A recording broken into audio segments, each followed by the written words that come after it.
بسم اللہ الرحمن الرحیم۔ السلام علیکم ورحمۃ اللہ وبرکاتہ۔ تمام دیکھنے اور سننے والوں کو یو ایم مسائل یوٹیوب چینل میں خوش آمدید۔ دوستو، انشاءاللہ العزیز آج کی اس ویڈیو میں ہم آپ کے ساتھ مختلف مسائل شیئر کریں گے جو کہ سوالات کی صورت میں ہوں گے۔ جو مسائل اور سوالات ہمارے ذہنوں میں ہوتے ہیں انشاءاللہ العزیز آج وہ مسائل ہم آپ کے ساتھ شیئر کریں گے۔ شروع کرتے ہیں آج کی ویڈیو کو۔ سوال: کیا حضرت علی رضی اللہ عنہ کو یا علی کہنا جائز ہے؟ جواب: اگر واقعتاً یعنی حقیقت میں حاضر ناظر اور مشکل کشا سمجھ کر ایسا کہا جائے تو یہ شرک ہے، اور اگر ویسے ہی کہتے ہیں تو اس سے انسان کافر نہیں ہوتا۔ سوال: کہا جاتا ہے کہ اگر نماز پڑھنے کے بعد جائے نماز کو سجدہ کی جگہ سے موڑا نہ جائے یعنی فولڈ نہ کیا جائے تو شیطان نماز پڑھتا ہے، کیا یہ صحیح ہے؟ جواب: اس کی کوئی حقیقت نہیں، بلکہ جائے نماز کو آگے سے موڑنا نہیں چاہیے۔ اگر ایسا ہوتا تو پھر ہر نماز کے بعد مسجد سے صفیں اٹھانی پڑتی، لہٰذا ایسی کوئی بات نہیں۔ سوال: نماز میں دل لگانے کا کیا طریقہ ہے؟ جواب: نماز میں دل لگانے کے لیے قیام میں نگاہ سجدہ کی جگہ پر رکھیں، رکوع کی حالت میں نگاہ پاؤں کے درمیان رکھیں، سجدہ کی حالت میں نگاہ ناک پر رکھیں اور تشہد میں نگاہ گود میں رکھیں، اور جو بھی حرف پڑھیں اس پر غور کر کے پڑھیں۔ انشاءاللہ العزیز نماز میں دل لگنا شروع ہو جائے گا۔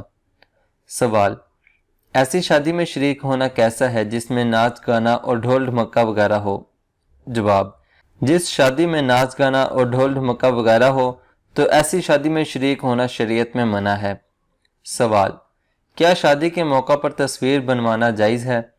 جواب: تصویر ہر صورت میں ناجائز اور حرام ہے، چاہے شادی کا موقع ہو چاہے ویسے ہی شوق کے لیے اتاری جائے۔ سوال: کیا میت پر رونے سے میت کو تکلیف ہوتی ہے؟ جواب: اگر میت پر واویلا کیا جائے، جیسے منہ پر تھپڑ مارے جائیں، کپڑے پھاڑے جائیں اور اسی طرح کی باتیں کی جائیں تو پھر میت کو تکلیف ہوتی ہے، اور بعض علماء نے لکھا ہے کہ اگر مرنے والا یہی چاہتا تھا کہ اس پر واویلا کیا جائے تو پھر میت کو تکلیف ہوتی ہے۔ سوال: کیا خانہ کعبہ کے اندر نماز پڑھنا اس بات کی دلیل ہے کہ وہ شخص جنتی ہے؟ جواب: اس بات کی کوئی حقیقت نہیں ہے کہ خانہ کعبہ کے اندر نماز پڑھنے والا جنتی ہے، بلکہ جس نے کلمہ پڑھا اور ایمان کی حالت میں اس دنیا سے چلا گیا انشاءاللہ العزیز وہ جنتی ہے۔ سوال: کیا کسی مرنے والے کے لیے صدقہ جاریہ کر سکتے ہیں؟ جواب: جی ہاں، بالکل کسی بھی مرنے والے کے لیے صدقہ جاریہ کر سکتے ہیں، جیسے مدرسہ بنوا دیا یا پھر مسجد میں نلکا لگوا دیا، تو انشاءاللہ العزیز جب تک یہ چلتا رہے گا ثواب پہنچتا رہے گا۔ سوال: اگر 4 رکعت والی نماز میں مقتدی نے امام کے پیچھے پہلی تشہد میں درود پڑھ لیا تو کیا نماز ہو جائے گی؟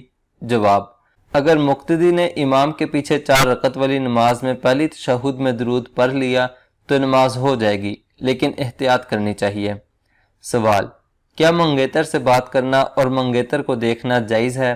جواب: جب تک نکاح نہ ہو جائے بلکہ صرف منگنی ہوئی ہو تو منگیتر سے نہ ہی بات کرنا جائز ہے اور نہ ہی دیکھنا جائز ہے۔ سوال: کیا عورت کی نماز بھی مردوں کی طرح ہی ہے، یعنی جس طرح مرد نماز پڑھتے ہیں عورت بھی اسی طرح نماز پڑھے گی؟ جواب: حنفی مسلک میں عورت کی نماز مرد کی نماز سے مختلف ہے۔ عورت مردوں کی طرح نماز نہیں پڑھے گی بلکہ رکوع میں کم جھکے گی اور سجدہ سمٹ کر کرے گی۔ دوستو، یہ چند مسائل ہم نے آپ کے ساتھ شیئر کیے ہیں۔ انشاءاللہ العزیز مزید مسائل اگلی ویڈیو میں ہم آپ کے ساتھ شیئر کریں گے۔ امید کرتا ہوں کہ آج کی یہ ویڈیو آپ کو ضرور پسند آئی ہوگی۔ ویڈیو پسند آنے کی صورت میں ویڈیو کو لائک کریں اور اپنے دوستوں کے ساتھ بھی ضرور شیئر کریں، اور مزید اسلامک مسائل کے لیے ہمارا چینل یو ایم مسائل ضرور سبسکرائب کریں۔